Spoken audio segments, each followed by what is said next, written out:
someone who has impact over 250,000 businesses. You have to pay the price to be successful.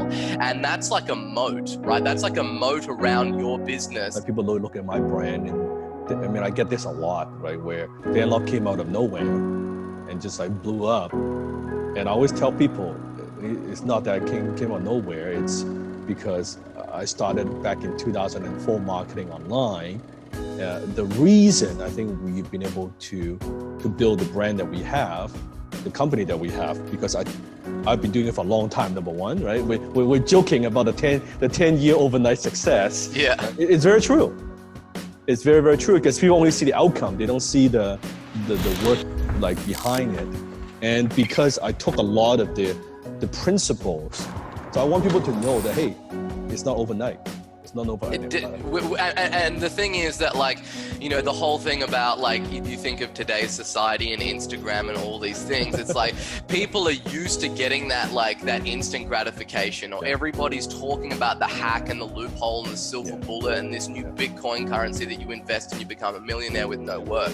So, like, that hasn't changed. Like, and that's not just with this generation, that's since the dawn of time. Like, people are always looking for that, you know, the biggest result with the least amount of work. So it'd be easy for someone to look at you and be like, yeah, Dan's just blown up like in the last 2 years because he's heavily on social media. It's lucky, right?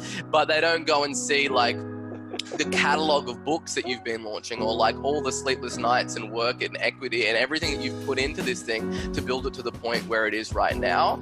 And that's probably because they don't want to look at those things. They just want to look at, oh, all I need to do is post like 100 videos on YouTube a month and I'll be the next Dan. It's true.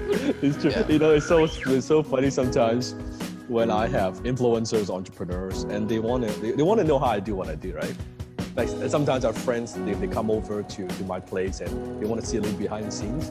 And they see a little behind the scenes how I run my company. Usually 9 out of 10, here's the reaction, listen to this. So before, I want to know what you do. I want to see how you do it, how you do social media. Follow me for a day. I don't want to do what you do. Yeah. Exactly. I don't want to do what you do at all, because now they know what it takes, right? Yeah. Exactly. Otherwise they just see you in the bright red like silk suit in the Bentley, and they're like, yeah, man, I'm about that. That's what I want to do. But they don't see all the hard work that goes into it, and that's the biggest thing. Do you know what I mean? Like anybody that you have a look at that's made it, that quote unquote appears to be an overnight success, there has been years of toiling away, mastering your craft and really putting in so much time and energy and failures and everything that comes along with it. And unfortunately, like, you know, well, not unfortunately, fortunately, you have to pay the price to be successful. And that's like a moat, right? That's like a moat around your business. Is that, like, you know, when I see people that, you know, either come and work for me and then they try to start their own thing, or people that look what I'm doing and copy all my shit, and then they think they can go out there. Like, I know the fire that I had to walk through to get into the position that I am in right now, and I know the work. So it's kind of like I just laugh, do you know what I mean? Because I know that 9 out of 10 people aren't going to be willing to do that. They just want all the glamour, but they don't want to be in the trenches, sweating it out, getting their teeth kicked in for 10 years.